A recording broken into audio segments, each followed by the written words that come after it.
یہ اس نسبت سے میں نے 17 کا عدد چوز کیا، ورنہ یہ حوالے سینکڑوں میں ہو سکتے تھے، لیکن میرا خیال ہے 17 حوالے ایک دن رات کے اندر دماغ کھولنے کے لیے کافی ہیں انشاءاللہ تعالی۔ ریفرنس نمبر 1،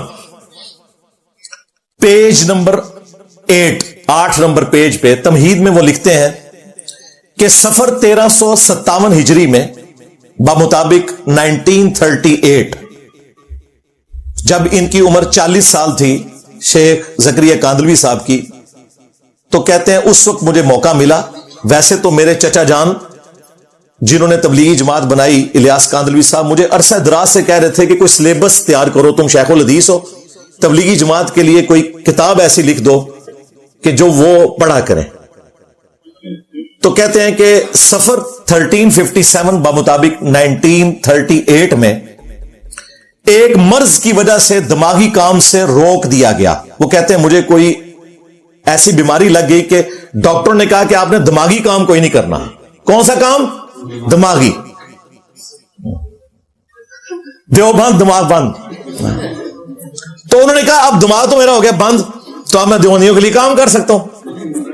اب جملے دیکھیں، وہ کہتے ہیں مجھے کام سے روک دیا، دماغی کام سے، تو میں نے کہا کہ میں اب ان خالی ایام کو اس بابرکت مشغلے میں صرف کروں کہ یعنی کتاب لکھ دوں جو کئی سالوں سے نہیں لکھ سکا۔ پھر اگلے جملے اتنے زبردست ہے، وہ کہتے ہیں اگر میرے یہ اوراق پسند خاطر نہ بھی ہوئے تب بھی میرے خالی ایام تو اس مشغلے میں کٹ ہی جائیں گے۔ اس بندے نے اتنی کیجول کتاب لکھی ہے، جب دماغی کام سے اسے روک دیا گیا اس نے کہا چلو یار اب میں فارغ ہوں، اب میں دیوبند دماغ بند کے لیے کتاب لکھ دوں۔ اور یہ سٹارٹ میں لکھا ہے اس بندے نے خود، یہ نا کہ میں نے گن پوائنٹ پہ لکھوایا، یہ ویسے اس بندے کی ایمانداری ہو سکتا ہے، اس کی وجہ سے اس کی بخشش ہو جائے کہ اس نے سٹارٹ ہی میں بتا دیا ہے کہ میری دماغی حالت ٹھیک نہیں، ہاں جو کچھ میں لکھ رہا ہے اپنی ذمہ داری سے پڑھو۔ تو تبلیغی جماعت والوں کا بھی کام ہے کہ اس کے بعد جو کچھ لکھا ہوا ہے اپنی ذمہ داری کے اوپر پڑھیں۔ ہمیں قرآن میں اللہ نے حکم دیا ہے وَلَا تَقْفُ مَا لَيْسَ لَكَ بِهِ عِلْمٌ إِنَّ السَّمْعَ وَالْبَصَرَ وَالْفُؤَادَ كُلُّ أُولَٰئِكَ كَانَ عَنْهُ مَسْئُولًا۔ اے انسان کسی چیز کی پیروی اس وقت تک مت کر جب تک کہ تجھے اس کے بارے میں ڈیفینیٹ علم حاصل نہ ہو جائے۔ بے شک کان، آنکھ اور عقل، دل ہو یا دماغ، اس کے بارے میں پوچھا جائے گا استعمال کیوں نہیں کیا۔ اور شیخ زکریا کاندلوی صاحب کہہ رہے ہیں دماغی کام سے روک دیا گیا، تو میں نے کہا کہ میں پھر یہ کام کر لوں۔ ریفرنس نمبر 2، پیج نمبر 560 پر فضائل اعمال کے، وہ کہتے ہیں کہ امام ابو حنیفہ رحمۃ اللہ علیہ کو اللہ تعالیٰ نے صاحب کشف بنایا تھا۔ وہ جب کسی کو وضو کرتا ہوا دیکھتے تھے نا تو انہیں اس شخص کے گناہ بھی دھلتے ہوئے نظر آ جاتے تھے، حتیٰ کہ یہ پتا چل جاتا تھا کہ یہ گناہ کبیرہ کر کے آیا ہے، صغیرہ کر کے آیا ہے، کوئی مستحب چھوڑ کر آیا ہے، یا کوئی خلاف اولا چیز چھوڑی ہے، کوئی مکروہ کام کیا ہے۔ پھر وہ لوگوں کو بتا بھی دیتے تھے کہ آج تو نے فلاں کام کیا ہے، توبہ کر۔ اور یہ صرف شیخ زکریا کاندلوی نہیں، مفتی تقی عثمانی صاحب نے درس حدیث کے اینڈ پہ ختم بخاری پہ یہ واقعہ سنایا ہے۔ لو سامو، حضرت امام ابو حنیفہ رحمۃ اللہ علیہ سے کے بارے میں منقول ہے، وضو کرتے تھے لوگ تو ان کو وضو کے پانی کے اندر لوگوں کے اعمال بہتے ہوئے نظر آتے تھے کہ یہاں پر اعوذ باللہ اس میں چوری نظر آ رہی ہے، اس میں جو ہے غیبت نظر آ رہی ہے، اس میں جھوٹ نظر آ رہا ہے، وہ چلتا ہوا نظر آتا ہے۔ حضرت امام ابو حنیفہ رحمۃ اللہ علیہ کو اللہ تعالیٰ نے یہ کشف کا، اور اسی واسطے امام ابو حنیفہ کا مسئلہ کیا ہے کہ مائع مستعمل ناپاک ہے۔ وہ اسی لیے کہ آنکھوں سے دیکھ رہے تھے کہ وہ اس میں جو ہے گناہوں کی گندگیاں بہ رہی ہے، تو انہوں نے کہہ دیا کہ مائع مستعمل ناپاک ہے۔ مفتی اعظم پلانٹ ارتھ دیوبند تقی عثمانی صاحب یہ سنا چکے ہیں واقعہ۔ اب صحابہ کرام کو تو اس قسم کا کوئی کشف حاصل نہیں تھا کہ وہ ایک دوسرے گناہ دھلتے ہوئے دیکھ لیتے۔ اور دیکھیں اس نے کتنا خطرناک کھیل کھیلا، اپنے بابے کی شان بیان کرنے کے لیے اتنا بڑا جھوٹ گھڑا جو اللہ تعالیٰ پر بھی جا کے جھوٹ چشمہ ہو جائے گا۔ اللہ تعالیٰ ستار العیوب ہے، گناہوں پر پردے ڈالنے والا۔ کیا اللہ اپنے بندوں کے گناہ دھلتے ہوئے کسی دوسرے بندے کو دکھائے گا؟ اور اس سے بڑی بات بتاؤں، آپ کے دل جھوم اٹھیں گے. صحیح بخاری اور صحیح مسلم دونوں میں حدیث ہے, قیامت والے دن اللہ تعالیٰ اپنے گناہگار بندے کو اپنے قریب کرے گا جیسا کہ اس کی شان کے لائق ہے, اس کی ہم تمثیل بیان نہیں کر سکتے. پھر اس پہ یوں پردہ ڈال لے گا اور پھر اس سے سرگوشی میں باتیں کرے گا تاکہ باقی لوگ نہ سنیں. اللہ تعالیٰ فرمائے گا تو نے فلاں گناہ کیا دنیا میں, وہ کہے گا یا اللہ کیا, فلاں کیا, فلاں. اللہ تعالیٰ اس کے گناہ گنواتا جائے گا اور وہ اقرار کرتا جائے گا, اور بخاری مسلم کے الفاظ ہیں, دل میں سوچ رہا ہوگا لو مارا گیا میں آج. اللہ تعالیٰ اینڈ پہ فرمائے گا میں نے دنیا میں تیرے گناہوں پر پردہ رکھا تھا نا, آج بھی پردہ رکھوں گا اور تیرے گناہوں کو میں نے بخش دیا.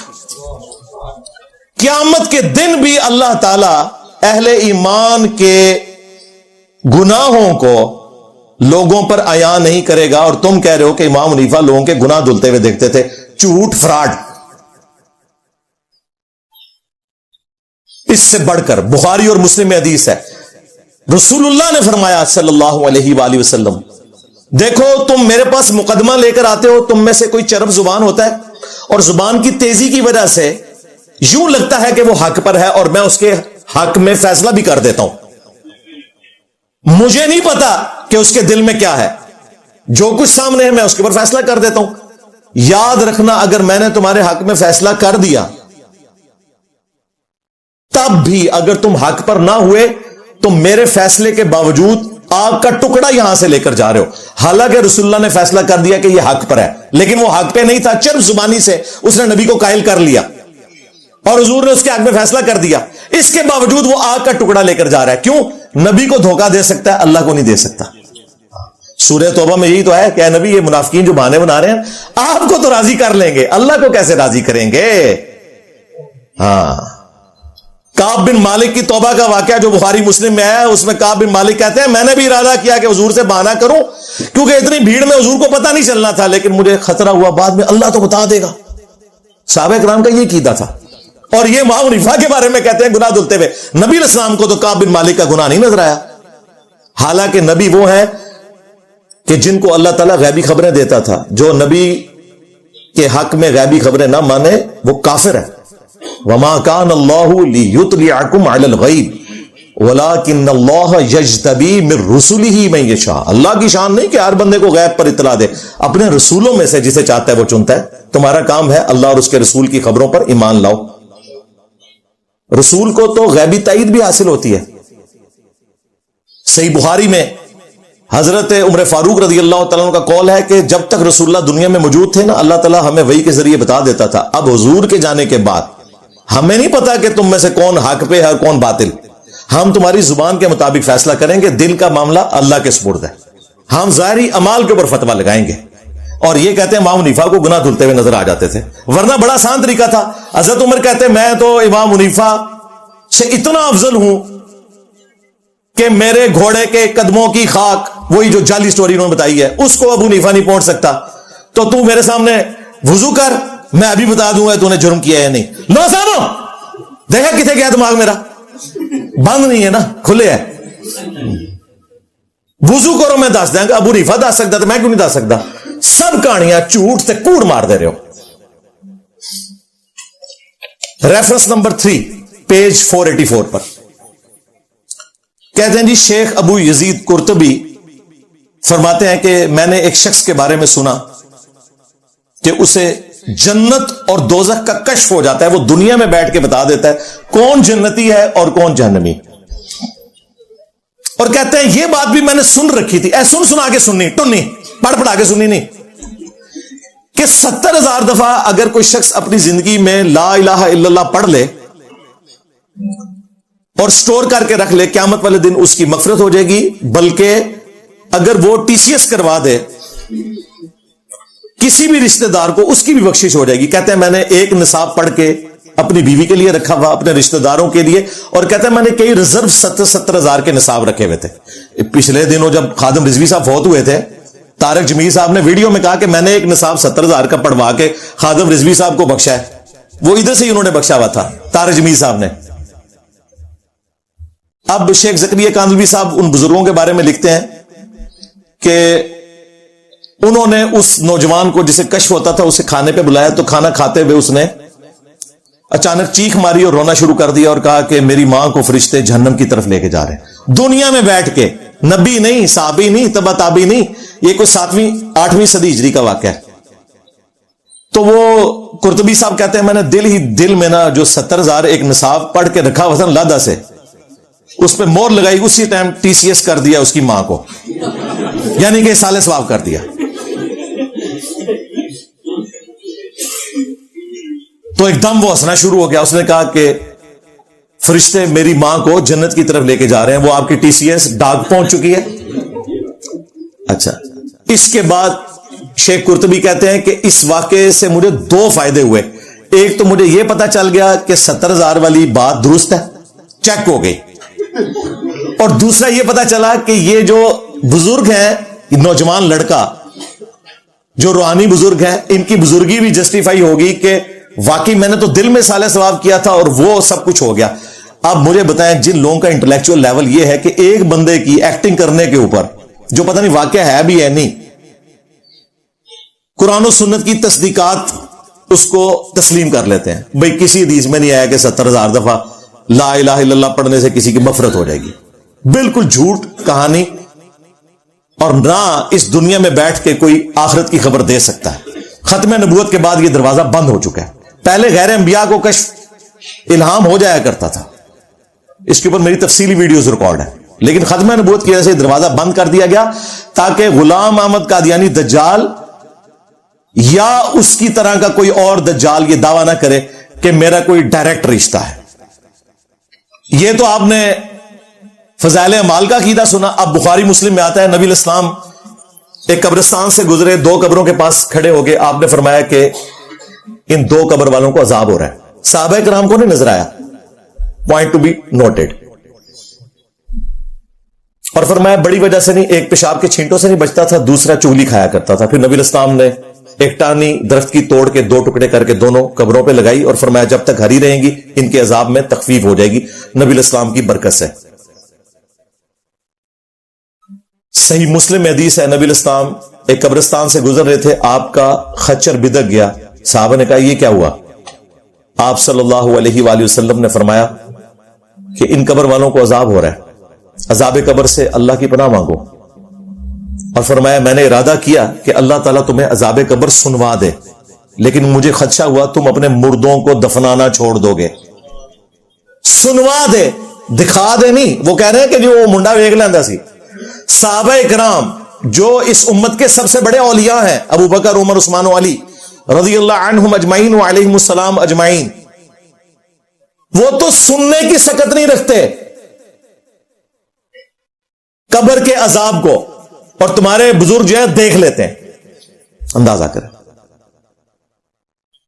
بخاری میں ایک حدیث ہے، عثمان بن مظعون ایک صحابی بوڑھے تھے، فوت ہو گئے، ان کی خدمت کرتی تھی ایک عورت ام العلا، تو انہوں نے ان کی میت کے پاس کھڑے ہو کر کہا کہ عثمان تیرے لیے تو اللہ کے حضور جنت ہیں۔ نبی الاسلام پاس کھڑے تھے، آپ نے فرمایا تمہیں کس نے بتایا کہ یہ جنت میں؟ ہائے ہائے ہائے، امیجن کریں حضور کے سامنے کوئی اس طرح کی سٹیٹمنٹ دے اور آگے سے حضور پوچھ لیں کہ تنو کی نے دسیا ہے، تو اس بندے کی حالت کیا ہوگی؟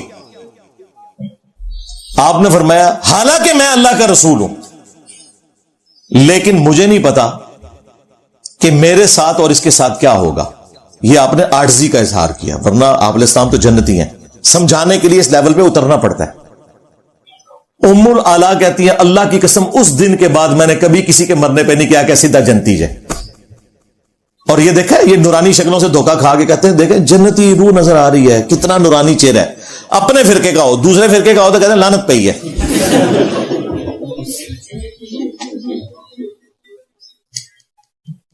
اور ام العلا کہتی ہیں اس دن کے بعد میں ایسا ڈری میں نے کبھی سٹیٹمنٹ نہیں دی۔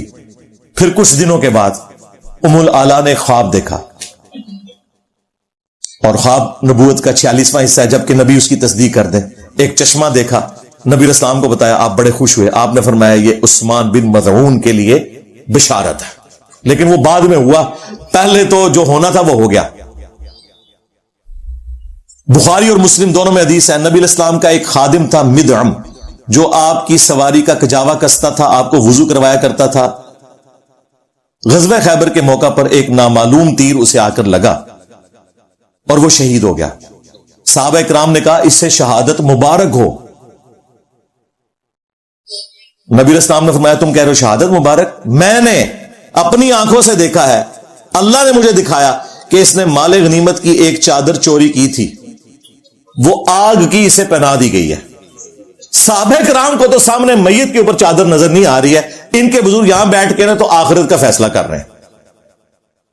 جھوٹ کوڑ.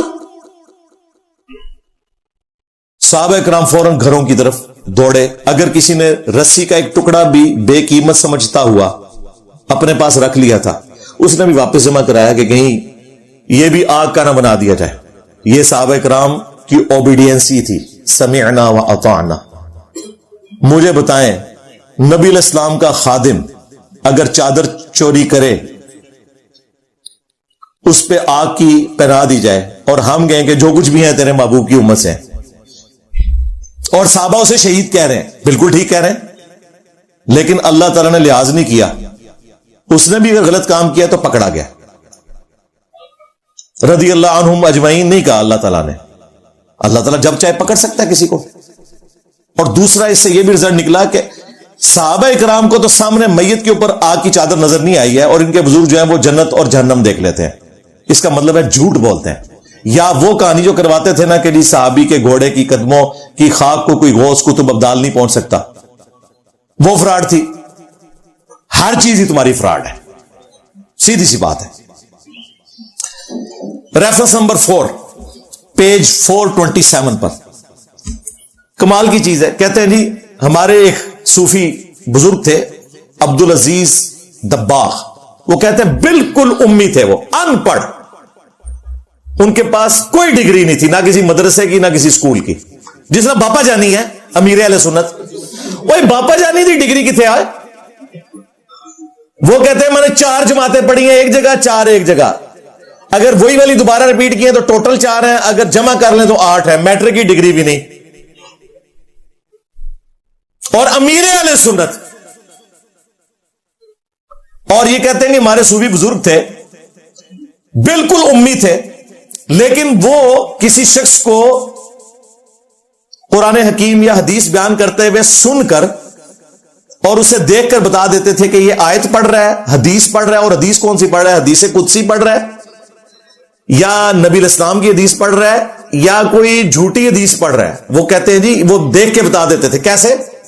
وہ کہتے ہیں کہ وہ فرماتے تھے کہ جب کوئی شخص قرآن یا حدیث پڑھتا ہے تو اس کے منہ سے نور نکلتا ہے, تو مجھے اس نور کی چمک سے اندازہ ہو جاتا ہے کہ یہ آیت پڑھی ہے اس نے, یہ آیت کا نور ہے, یہ حدیث قدسی کا نور ہے, یہ حدیث نبوی کا نور ہے. اور جب نور نہ نکلے تو مجھے پتا چل جاتا تھا یہ حدیث نہیں ہے. اندازہ کریں یہ لوگ حدیثوں کو اس طرح جج کرتے ہیں.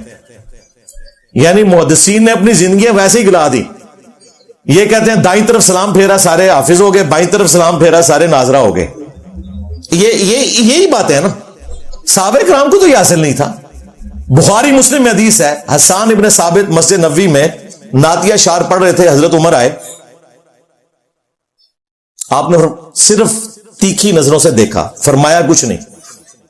حسان ابن ثابت شاعر تھے, شاعر دلیر بھی نہیں ہوتے, پھر بھی جرت دکھائی اور کہا عمر اس طرح میری طرف نہ دیکھ, تجھ سے بہتر شخصیت مسجد میں ہوتے تھے, میں انہیں بھی نعتیہ شعر سناتا تھا.